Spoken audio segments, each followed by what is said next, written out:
Hi കൂട്ടുകാരെ, എല്ലാവർക്കും നമസ്കാരം. ഇന്നത്തെ ദിവസം നമുക്കെല്ലാം നടുക്കത്തോടെ ഓർക്കാൻ കഴിയത്തുള്ളൂ. ഇന്ന് നമ്മളെ എല്ലാവരും സങ്കടക്കടലിലാക്കിയ ഒരു ദിവസമാണ്. ചീറിപ്പാഞ്ഞ് കൂകി വിളിച്ചു വരുന്ന ട്രെയിൻ അഷ്ടമുടിക്കായലിലേക്ക് മറിഞ്ഞ ദിവസമാണ് ഇന്ന്. 36 വർഷമാകുന്നതെന്ന് പെരുമൺ ദുരന്തം. അത് ഞങ്ങളുടെ ഒരു ബന്ധു ഉണ്ടായിരുന്നു, ഞങ്ങളുടെ കുഞ്ഞമ്മയുടെ മകൻ. കഷ്ടിച്ചായിരുന്നു അന്ന് രക്ഷപ്പെടുത്തിയത്. വള്ളക്കാരാണ് രക്ഷപ്പെടുത്തിയത്. പക്ഷെ അന്ന് രക്ഷപ്പെട്ടെങ്കിലും കൊറോണ വന്ന ആളിനെ കൊണ്ടുവരും ജീവിച്ചിരിപ്പില്ല. അതിൻ്റെ ഇടയിലാണ് ഇന്ന് ന്യൂസിൽ കണ്ടത്, ഒരു ജ്വല്ലറി മോഷണത്തിന് ഒരു കള്ളൻ പോകുന്നു. അവിടെ അലാറം കേട്ടപ്പോൾ ആ കള്ളൻ ഓടി കുളപ്പിച്ചാടുന്നു. അതെന്തൊരു കള്ളനാ? പേടിച്ചൊരു കള്ളനാണോ? സാധാരണ കള്ളന്മാരെന്ന് പറഞ്ഞാൽ എല്ലാ അടവുകളും പയറ്റിയിട്ടാണ് ഒരിടത്ത് മോഷ്ടിക്കാൻ പോകുന്നത്, ഇല്ലേ?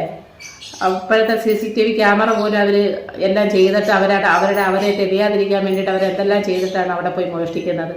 അങ്ങനെയുള്ള കാലഘട്ടത്തിൽ ഒരു അലാറം കേട്ടപ്പോൾ ഓടിപ്പോയി കുളപ്പിച്ചാടിയ കള്ളൻ അവിടെ അടുത്തുള്ളതായിരിക്കും, ഇല്ലേ?